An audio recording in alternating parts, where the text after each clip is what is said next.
ഈശോ മിശിഹായ്ക്ക് സ്തുതിയായിരിക്കട്ടെ. കൃപയുടെ നീർച്ചാലുകൾ ശുശ്രൂഷകളുമായിട്ട് ഷാലോം TV-യിൽ, പ്രത്യേകിച്ച് ലോകം മുഴുവൻ ഇൻ്റർനെറ്റിലൂടെ ഈ ശുശ്രൂഷ ലഭ്യമാകുന്ന ഈ നിമിഷങ്ങളിൽ ഇതിനുവേണ്ടി കാത്തിരിക്കുന്ന പതിനായിരക്കണക്കിന് മക്കൾ ലോകം മുഴുവനുണ്ട്.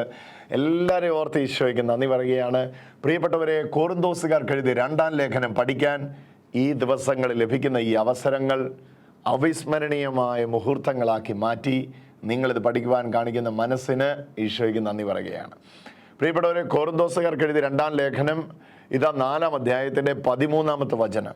കഴിഞ്ഞ ആഴ്ച സംസാരിച്ചിട്ട് നമുക്ക് വീണ്ടും സംസാരിക്കണമെന്ന് തോന്നിയ വചനം. ഇതാ വചനം വീണ്ടും വായിക്കുകയാണ്. കൊറിന്തോസുകാർക്ക് എഴുതിയ 2-ാം ലേഖനം 4-ാം അധ്യായത്തിൻ്റെ 13-ാമത്തെ വചനം ഇങ്ങനെ പറയുന്നു: ഞാൻ വിശ്വസിച്ചു, അതിനാൽ ഞാൻ സംസാരിച്ചു എന്ന് എഴുതിയവൻ്റെ വിശ്വാസ ചൈതന്യം തന്നെ ഞങ്ങൾക്കുള്ളതുകൊണ്ട് ഞങ്ങളും വിശ്വസിക്കുകയും സംസാരിക്കുകയും ചെയ്യുന്നു. പൗലോസ്ലീഹ സുവിശേഷ രണാങ്കണത്തിൽ തൻ്റെ പോരാട്ടത്തിൻ്റെ വീര്യം സ്വീകരിച്ചുകൊണ്ട് പറയുന്ന ഒരു വാക്കാണിത്. എന്താണ് പൗലോസ്ലീഹ ചെയ്യുന്നത് എന്ന് പറയുകയാണ്. ഞാൻ വിശ്വസിക്കുന്നു, ഞാൻ സംസാരിക്കുന്നു. ഇത് ആദ്യം പറഞ്ഞിരിക്കുന്നത് പൗലോസ്ലീഹ വിശ്വസിക്കുന്നു, പൗലോസ്ലീഹ സംസാരിക്കുന്നു എന്നല്ല. ആദ്യത്തേത് യേശുവിൻ്റെ കാര്യമാണ്, ഈശോയുടെ കാര്യമാണ് സംസാരിക്കുന്നത്. എന്നിട്ട് ആ വാക്യത്തിൻ്റെ ആ ഡെവലപ്മെൻറ്റ് നമുക്കൊന്നുകൂടെ ശ്രദ്ധിക്കാം. നിങ്ങൾക്ക് താല്പര്യമുണ്ടെങ്കിൽ ഈ വചനം ഒന്ന് എടുത്തു കാണുക. കൊറിന്തോസുകാർക്ക് എഴുതിയ 2-ാം ലേഖനം 4-ാം അധ്യായത്തിൻ്റെ 13-ാമത്തെ വചനം വളരെ പ്രധാനപ്പെട്ട ഒരു വചനമാണ്. ഞാൻ വിശ്വസിച്ചു, അതിനാൽ ഞാൻ സംസാരിച്ചു എന്ന് എഴുതിയവൻ്റെ വിശ്വാസ ചൈതന്യം.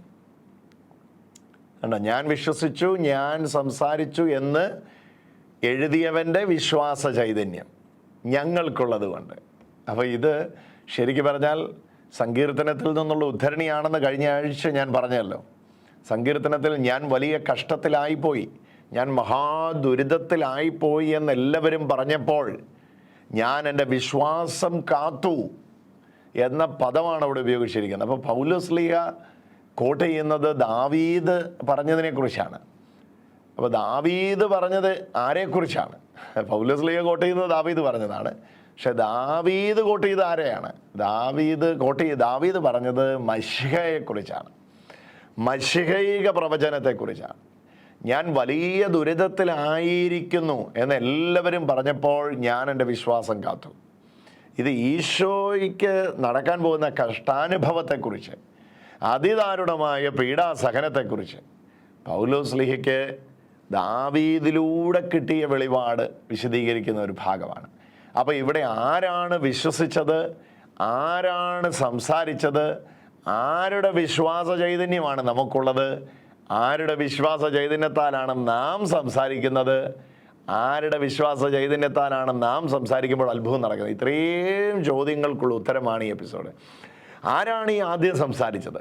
ആദ്യം സംസാരിച്ചത് കഷ്ടാനുഭവത്തിൽ ഈശോ സംസാരിക്കുന്നതിനെ പറ്റി ദാവീദാണ്. ദാവീദ് സംസാരിക്കുന്നത് ഈശോയുടെ സംസാരമായിട്ട് ദാവീദ് രേഖപ്പെടുത്തുന്നു. അത് പൗലോസ്ലീഹ എടുത്ത് വീണ്ടും സംസാരിക്കുന്നു. ഞാൻ വിശ്വസിച്ചു, അതുകൊണ്ട് ഞാൻ സംസാരിച്ചു. ഞാൻ വിശ്വസിച്ചതാണ് ഞാൻ സംസാരിച്ചത്. ഞാൻ കണ്ടതല്ല സംസാരിച്ചേ, ഞാൻ കേട്ടതല്ല സംസാരിച്ചേ, എൻ്റെ അവസ്ഥയല്ല ഞാൻ സംസാരിച്ചേ. ഇതൊക്കെ വളരെ എളുപ്പമാണ്. കാണുന്നത് സംസാരിക്കുക, കേൾക്കുന്നത് സംസാരിക്കുക, അവസ്ഥകൾ സംസാരിക്കുക, ഇതൊക്കെ വളരെ എളുപ്പമാണ്. പക്ഷെ എന്താണോ ഞാൻ വിശ്വസിച്ചത് അത് ഞാൻ സംസാരിച്ചു. പ്രിയപ്പെട്ടവരെ, വിശ്വസിക്കുന്നത് സംസാരിക്കുക എന്നുള്ളതാണ് ഈ കാലഘട്ടത്തിൻ്റെ ഏറ്റവും വലിയ വെല്ലുവിളി. നിങ്ങൾ കാണുന്നതും കേൾക്കുന്നതും അറിയുന്നതും മനുഷ്യർ പറയുന്നതും ഒക്കെ സംസാരിക്കുകയാണെങ്കിൽ ഒരു പ്രശ്നവുമില്ല. എന്നാൽ നിങ്ങൾ വിശ്വസിക്കുന്നത് സംസാരിക്കാൻ തുടങ്ങുന്ന നിമിഷത്തിൽ പ്രശ്നങ്ങൾ ആരംഭിക്കും. കാരണം വിശ്വാസത്തിൻ്റെ വാക്കുകൾക്ക് സൃഷ്ടിക്കാൻ ശക്തിയുണ്ട്. വിശ്വാസത്തിൻ്റെ വാക്കുകൾ സൃഷ്ടികർമ്മം നിർവഹിക്കുന്ന വാക്കുകളാണ്. ഹല്ലേലൂയ. ഞാൻ വിശ്വസിച്ചു, അതുകൊണ്ട് ഞാൻ സംസാരിച്ചു. വിശ്വാസം എന്താണ്? കാണുന്ന കാര്യത്തിൻ്റെ നിശ്ചയമല്ല, കാണാത്ത കാര്യത്തിൻ്റെ നിശ്ചയമാണ്. അപ്പം ഞാൻ കൺമുമ്പിൽ കാണുന്നതിനെ നിഷേധാത്മകമായി എൻ്റെ കൺമുമ്പിൽ കാണുന്നവയെ മുഴുവൻ തൃണവൽക്കരിച്ചിട്ട് എന്ത് ഞാൻ കാണാൻ ആഗ്രഹിക്കുന്നു അത് ഞാൻ വിശ്വസിക്കുകയും അത് ഞാൻ സംസാരിക്കുകയും ചെയ്യുക. അതാണ് ഈ വചനത്തിൽ നമ്മൾ കാണുന്നത്. എന്ന് ഞാൻ വിശ്വസിക്കുന്നു, അത് ഞാൻ സംസാരിക്കും. ഈ ദിവസങ്ങളിൽ നമ്മൾ വലിയൊരു പരിശീലനം സ്വീകരിക്കേണ്ട ഒരു മേഖലയാണിത്. ദൈവമേ, ഞാൻ വിശ്വസിക്കുന്നത് മാത്രം സംസാരിക്കാൻ എൻ്റെ നാവിനെ ഒന്ന് പരിശീലിപ്പിക്കാം. കരമുയർത്തി നമുക്കൊന്ന് പ്രാർത്ഥിക്കാം. കർത്താവേ, ഒരുമിച്ച് പ്രാർത്ഥിക്കുക. കർത്താവേ, ഞാൻ വിശ്വസിക്കുന്നത് മാത്രം സംസാരിക്കാൻ എൻ്റെ നാവിനെ പരിശീലിപ്പിക്കണമേ. ഈശോ ഏതെല്ലാം പ്രതിബന്ധനങ്ങൾ തനിക്കുണ്ടെങ്കിലും ഒരിക്കലും അവിടുന്ന് കാണുന്നത് സംസാരിച്ചിട്ടില്ല, കേൾക്കുന്നത് സംസാരിച്ചിട്ടില്ല. എന്താണോ അവിടുന്ന് വിശ്വസിച്ചത് അത് മാത്രമാണ് അവിടുന്ന് സംസാരിച്ചത്. പ്രിയപ്പെട്ടവരെ, ഈ വെല്ലുവിളിയാണ് നമുക്കുള്ളത്. കാണുന്ന ലോകത്തിൽ കാണാത്ത വിശ്വാസം സംസാരിക്കുക. കാണുന്ന ലോകത്തിൻ്റെ യാഥാർത്ഥ്യമേ അല്ല വിശ്വാസം. കാഴ്ചയാൽ അല്ല, വിശ്വാസത്താൽ അത്രേ ഞങ്ങൾ നയിക്കപ്പെടുന്നത്. അപ്പോൾ ഇത് കാണുന്ന ലോകത്തിൻ്റെ യാഥാർത്ഥ്യമാണെങ്കിൽ ഈ യാഥാർത്ഥ്യത്തെ പിന്താങ്ങാൻ, ഈ യാഥാർത്ഥ്യത്തെ നമ്മോട് ചേർന്ന് വിശ്വസിക്കാൻ, പറയാനൊക്കെ ഒരുപാട് പേര് കാണും.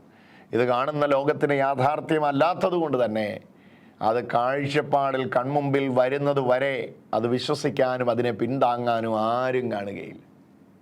അവിടെയാണ് വിശ്വാസത്തിൻ്റെ വീര്യവും വിശ്വാസത്തിൻ്റെ വീരന്മാരും പുറത്തു വരേണ്ടത്.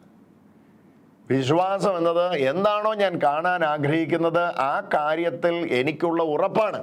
ഒന്നുകൂടെ ശ്രദ്ധിക്കുക. എന്താണോ ഞാൻ കാണാൻ ആഗ്രഹിക്കുന്നത് ആ കാര്യത്തിൽ എനിക്കുള്ള നിശ്ചയമാണ്, അല്ലെങ്കിൽ ഉറപ്പാണ് വിശ്വാസം. എന്താ ഞാൻ കാണാൻ ആഗ്രഹിക്കുന്നത്? അത് എന്തും ആയിക്കോട്ടെ, നിങ്ങളുടെ ശുഭഭാവി ആയിക്കോട്ടെ, നിങ്ങളുടെ പ്രിയപ്പെട്ടവരുടെ ശുഭഭാവി ആയിക്കോട്ടെ, നിങ്ങൾ ഇന്ന് കടന്നു പോകുന്ന അവസ്ഥകളെ സംബന്ധിച്ചുള്ളതായിക്കോട്ടെ, ആ സാഹചര്യങ്ങളെ കാണുകയും അതിനെക്കുറിച്ച് പറയുകയൊക്കെ ചെയ്യുക വളരെ എളുപ്പമാണ്. പക്ഷേ അവിടെ വിശ്വാസം പറയണമെങ്കിൽ ഇങ്ങനെ പറഞ്ഞവൻ്റെ ചൈതന്യം വേണം. ഞാൻ വലിയ ദുരിതത്തിലായി എന്ന് പറഞ്ഞപ്പോൾ സങ്കീർത്തനക്കാരൻ പറയും, ഈശോ പറഞ്ഞു, ഞാൻ എൻ്റെ വിശ്വാസം കാത്തു, ഞാൻ സന്തതിയെ കാണും ദീർഘായുസ് പ്രാപിക്കും. കുരിശിൻ്റെ കഠിന വേദനയിലും എല്ലാവരും കാണാൻ പ്രേരിപ്പിച്ചത് മുൾക്കിരീടം കാണ്, താടി വലിച്ചു പറിച്ചവനെ കാണ്, മുഖത്ത് കാർക്കിച്ച് തുപ്പിയവനെ കാണ്. പക്ഷേ അവിടുന്ന് കാണുന്നത് മുഴുവൻ കുരിശിലെ അതിദാരുണമായ പീഡാസഹനത്തിലൂടെ അവിടുന്ന് ജന്മം കൊടുക്കുന്ന ഒരു പുതിയ തലമുറയായിരുന്നു. അപ്പം അവിടെയാണ് വിശ്വാസം കാണുക, വിശ്വാസം സംസാരിക്കുക എന്ന് പറയുന്നത്. അതുതന്നെയാണ് ഈ വചനത്തെ ഞാൻ വിശ്വസിച്ചു അതുകൊണ്ട് ഞാൻ സംസാരിച്ചു എന്ന് എഴുതിയവൻ്റെ വിശ്വാസത്തിൻ്റെ ചൈതന്യം. ഓ, എന്ത് രസമാണ് ആ വാക്യത്തിൻ്റെ ഘടന. ശ്രദ്ധിക്കും. കൊരിന്തോസുകാർക്ക് എഴുതിയ 2-ാം ലേഖനം 4-ാം അധ്യായത്തിൻ്റെ 13-ാമത്തെ വചനം. ഞാൻ വിശ്വസിച്ചു അതുകൊണ്ട് ഞാൻ സംസാരിച്ചു എന്ന് എഴുതിയവൻ്റെ വിശ്വാസ ചൈതന്യം ഞങ്ങൾക്കുള്ളത് കൊണ്ട്. ആകെ ഞങ്ങൾക്കുള്ള നല്ല കാര്യം അതാണ്. ഏതാണ്? ഈ ഞാൻ വിശ്വസിച്ചു ഞാൻ സംസാരിച്ചു എന്ന് എഴുതിയവൻ്റെ വിശ്വാസ ചൈതന്യം ഞങ്ങൾക്കുള്ളത് കൊണ്ട്. നമുക്കാകെ ഉള്ളത് ഈ വിശ്വാസ ചൈതന്യമാണ്. ഏത് വിശ്വാസ ചൈതന്യം? ഞാൻ വിശ്വസിച്ചു ഞാൻ സംസാരിച്ചു എന്ന് എഴുതിയവൻ്റെ വിശ്വാസ ചൈതന്യം. അത് ആ വിശ്വാസ ചൈതന്യത്തിൽ നിന്നുകൊണ്ടേ നമുക്ക് വിശ്വാസം സംസാരിക്കാനും വിശ്വാസം വിശ്വസിക്കാനും കഴിയും. വിശ്വസിക്കുക, സംസാരിക്കുക, ഇത് രണ്ട് ആക്ഷനാണ്. വിശ്വസിക്കാതെ സംസാരിക്കാൻ കഴിയില്ല. എവിടുന്ന് അത് മുഴുവൻ വരുന്നത്? ഓൾ ഓഫ് എ സഡൻ നിങ്ങൾക്ക് സ്വയത്തിൽ ഇപ്പോൾ ഒരുപാട് സൈക്കോളജിക്കൽ നമ്മളെ ഒരുപാട് നിഷേധാത്മക ചിന്തകളിൽ നിന്നൊക്കെ പുറത്തു കൊണ്ടുവരാനായിട്ടുള്ള ബൗദ്ധികമായ ജ്ഞാനം തരുന്ന ഒരുപാട് മോട്ടിവേഷൻ ക്ലാസ്സുകളൊക്കെ കേട്ടിട്ടുണ്ടാവും. മോട്ടിവേഷൻ ക്ലാസ്സുകാർ ഒരു പരിധി വരെ തുമ്പിയെ കൊണ്ട് കല്ലെടുപ്പിക്കുകയാണ്. നിങ്ങൾക്കത് കഴിയുമെന്ന് നിങ്ങൾ 100 പ്രാവശ്യം പറയുക. നേരം വെളുത്ത് എഴുന്നേൽക്കുമ്പോൾ നിങ്ങൾ നന്നായി ചിരിക്കുക. നിങ്ങൾക്ക് കഴിയുകയില്ല എന്ന് പറയുന്നതിനെക്കുറിച്ച് പല പ്രാവശ്യം കഴിയുമെന്ന് പറയുക. ഇതൊക്കെ ഒരുപാട് നമ്മൾ കേൾക്കുകയും കാണുകയും ചെയ്യുന്നുണ്ട്. സുവിശേഷം എന്ന തരത്തിൽ ഒരു പരിധിവരെ ഇന്ന് പലയിടങ്ങളിലും പ്രഘോഷിക്കപ്പെടുന്നത് ഇതുപോലുള്ള മോട്ടിവേഷൻ വാക്കുകളാണ്. പക്ഷേ മോട്ടിവേഷൻ ക്ലാസ്സുകളുടെ പ്രശ്നം എന്താണെന്നറിയാമോ? അവരുടെ വാക്കുകളിൽ നമ്മൾ മോട്ടിവേറ്റഡ് ആകും. പക്ഷെങ്കിൽ ആ വാക്കുകളിൽ എത്രത്തോളം ക്രിസ്തു വെളിപ്പെടുന്നുണ്ട്, അതാണ്. ക്രിസ്തുവിലൂടെയാണോ ഈ പറയുന്ന മോട്ടിവേഷൻ? നിങ്ങൾ വലിയ മോട്ടിവേഷൻ സ്പീക്കർ ആയിരിക്കാം, അല്ലെങ്കിൽ അങ്ങനെയുള്ളവർ ഫോളോ ചെയ്യുന്നവരാകാം. അവരുടെ പ്രസംഗങ്ങൾ, ക്ലാസ്സുകൾ വിലയിരുത്തുമ്പോൾ എത്രത്തോളം അതിലകത്ത് ക്രിസ്തു കേന്ദ്രീകൃതമാണ്. ക്രിസ്തു കേന്ദ്രീകൃതമല്ലാത്തതെല്ലാം പാറമേൽ പണിത വീട് പോലെയല്ല, മണലിന്മേൽ പണിത വീട് പോലെയാണ്. എൻ്റെ മനസ്സിനെ ഉണർത്തുന്നത് വിശ്വാസത്തിൻ്റെ ചൈതന്യമാണ്. ആരുടെ വിശ്വാസത്തിൻ്റെ ചൈതന്യം? അവൻ്റെ വിശ്വാസം എന്ന് പറയുന്നത് തന്നെ ക്രിസ്തുവിൽ അധിഷ്ഠിതമാണ്. അതുകൊണ്ടാണ് ഈശോയെ നമ്മൾ വിളിക്കുന്ന വിശ്വാസത്തിൻ്റെ നായകൻ, author of our faith. Jesus is the author of our faith. കേട്ടോ, വിശ്വാസത്തിൻ്റെ തുടക്കവും ഒടുക്കവും യേശുവാണ്. വിശ്വാസം കണ്ടിന്യൂ ചെയ്യുന്ന അവനിലാണ്. വിശ്വാസത്തിനൊരു 3 കാലമുണ്ടെങ്കിൽ ആ 3 കാലവും ഭൂതകാലം ക്രിസ്തുവിലാണ്, വർത്തമാനം ക്രിസ്തുവിലാണ്, ഭാവി കാലം ക്രിസ്തുവിലാണ്. വിശ്വാസം ക്രിസ്തുവിൽ അധിഷ്ഠിതമാണ്. ഒരൊറ്റ ആളെ കണ്ണും പൂട്ടി വിശ്വസിച്ചുകൊണ്ടായി പരിപാടിയെല്ലാം. ലോകത്തിലെ വിശ്വാസങ്ങളെല്ലാം മാറി മറിയുന്നവയാണല്ലേ. ഞാനിപ്പോൾ ഇരുന്നൊരു കസേരയിലിരുന്ന് സംസാരിക്കുന്നത്. ഞാൻ ഈ കസേരയെ വിശ്വസിച്ചുകൊണ്ടാണ് ഈ കസേര ഇരിക്കുന്നത്.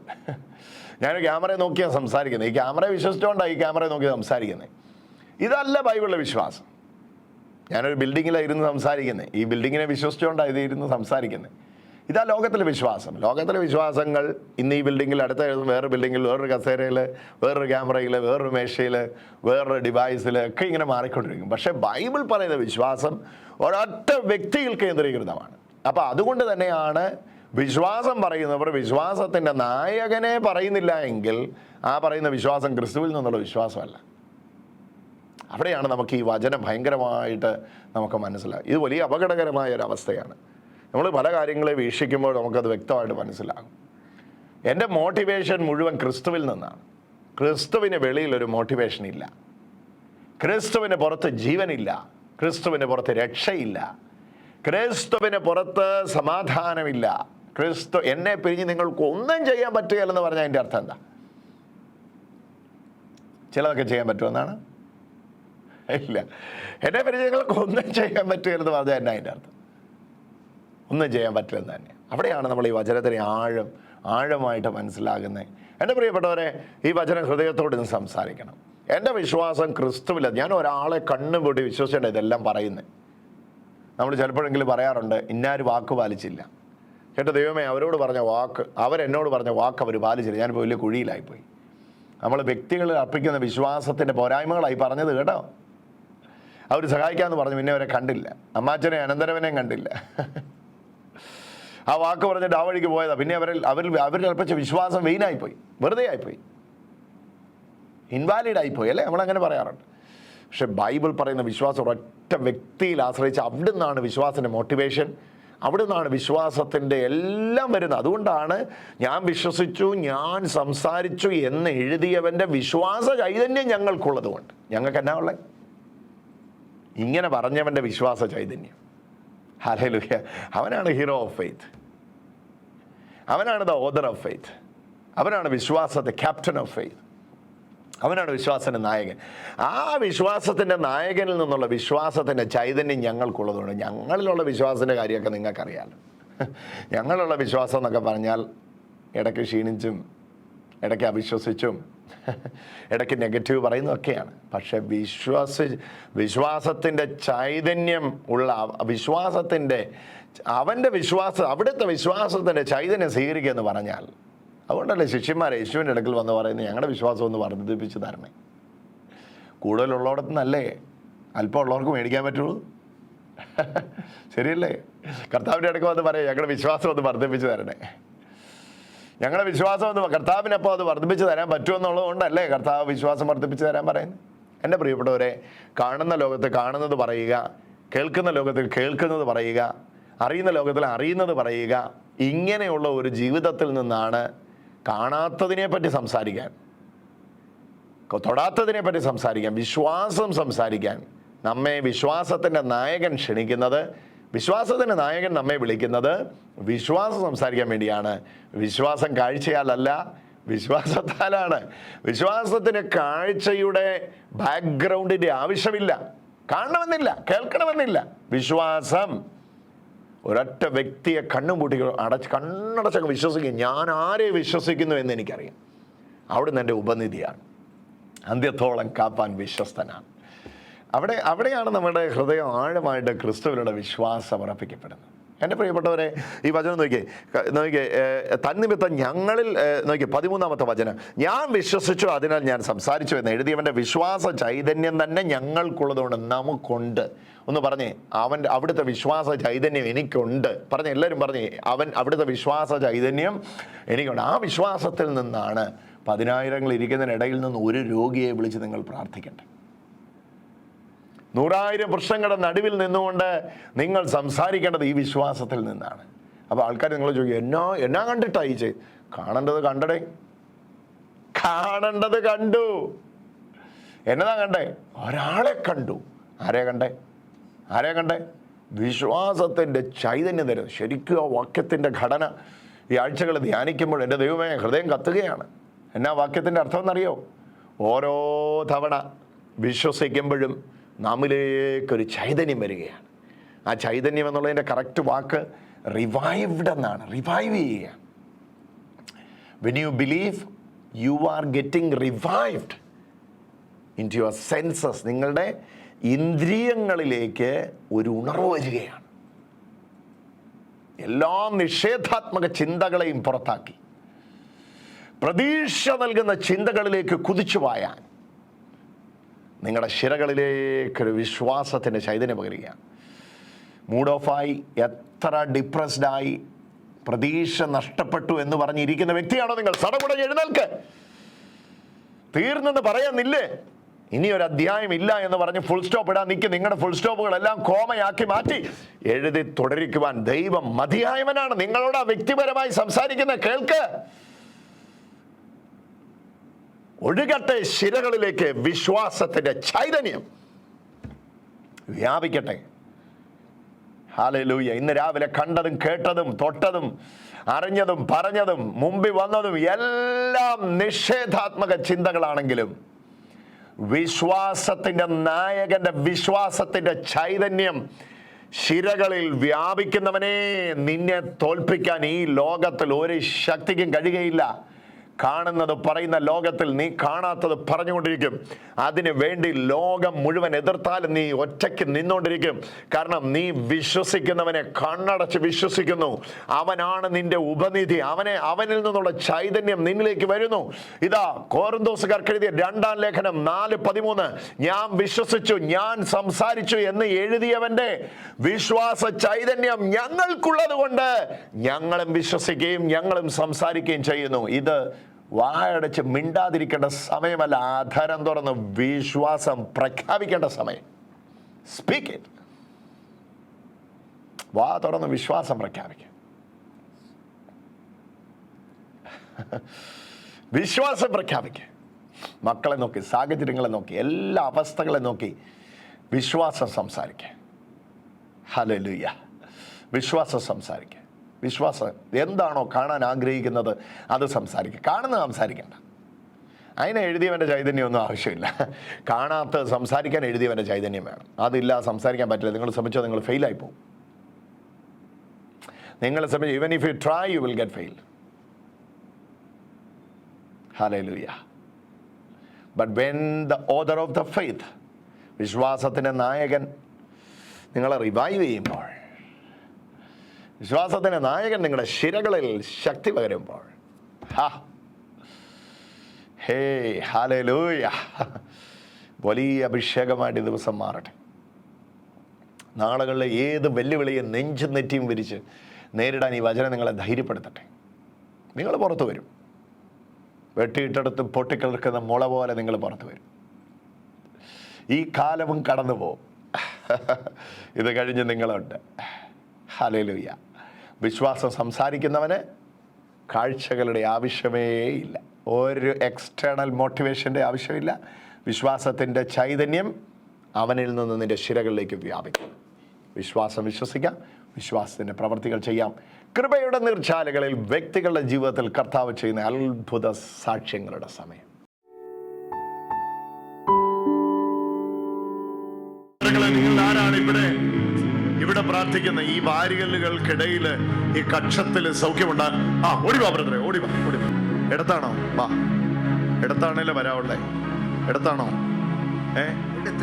ഇടത്താ.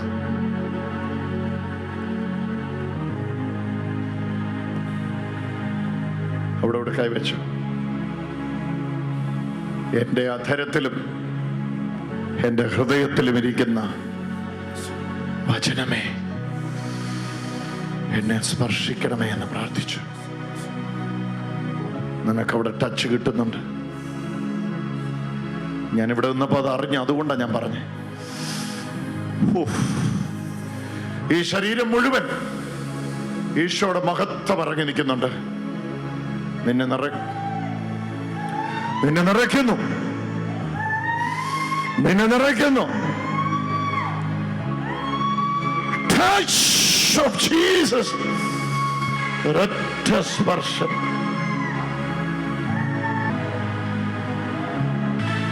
വചനം കണ്ടു ബ്രദറെ, അതുകൊണ്ടാ വിളിച്ചു. നോക്കിക്കേ ശരിക്കും നോക്കി. ഇല്ല, ശരിക്കും നോക്ക. ഇല്ല, ശരിക്കും നോക്ക. ശരിക്കും മാറിയിരിക്കുന്നു. പാട്രിക്കേ, ഇതിപ്പോ ഒരാളുടെ കയ്യിൽ നിന്ന് എന്തോ വരുന്നൊന്നും അല്ല, ഹൃദയത്തിലുള്ള വചനമാണ് പാട്രിക്കേ. അധരത്തിലേക്ക് വരികയാണ് വചനം.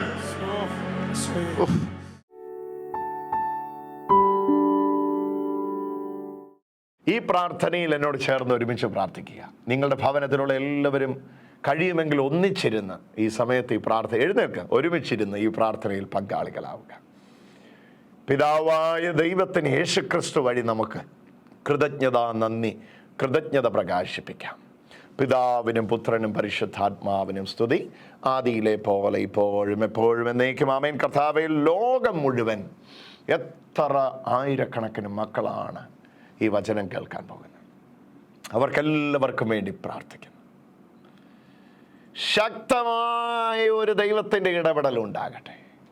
I pray that the Holy Spirit move into every heart. Lord, you touch and empower everyone, those who are watching me tonight. ഇന്ന് രാത്രി വചനം കേൾക്കുന്ന എല്ലാവരെയും സ്പർശിക്കണമേ. എല്ലാവരോടും ഈ വചനം സംസാരിക്കണമേ. കാഴ്ചയാലല്ല വിശ്വാസത്താലേ. കർത്താവേ, കാഴ്ചയാലല്ല, വിശ്വാസം സംസാരിക്കാൻ. വിശ്വസിച്ച് സംസാരിച്ചവൻ്റെ വിശ്വാസത്തിൻ്റെ ചൈതന്യം ഞങ്ങളുടെ ശിരകളിലേക്ക് പകരണമേ.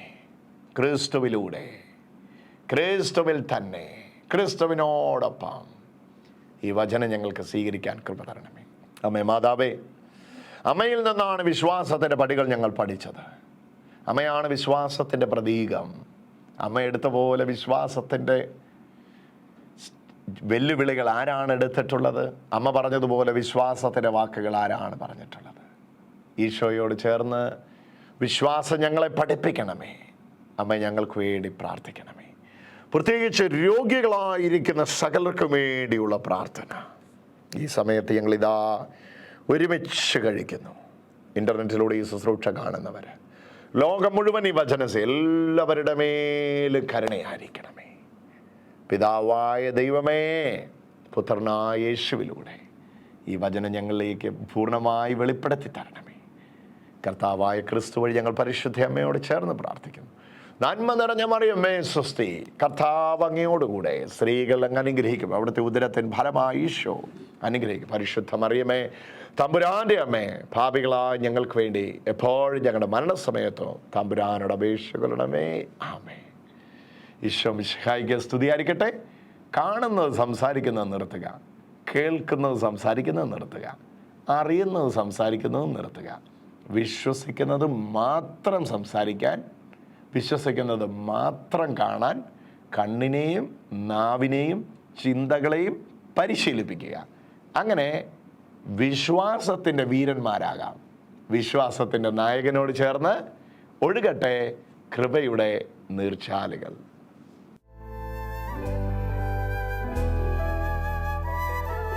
കർത്താവിൻ കരങ്ങൾ ചെറുതല്ല, അവിടു ബധിരമല്ല. കർത്താവിൻ കരങ്ങൾ ചെറുതല്ല, അവിടുത്തെ ചെവിയോ ബധിരമല്ല. നിന്റെ നിലവിളി കേൾക്കുവാൻ, കണ്ണുനീർ മായ്ക്കുവാൻ കർത്താവു നിന്നോടു കൂടെയുണ്ട്. നിന്റെ ആശ്വാസദായകൻ കൂടെയുണ്ട്. കർത്താവിൻ കരങ്ങൾ ചെറുതല്ല, അവിടുത്തെ ചെവിയോ ബധിരമല്ല. നിന്റെ നിലവിളി കേൾക്കുവാൻ, കണ്ണുനീർ മായ്ക്കുവാൻ കർത്താവു നിന്നോടു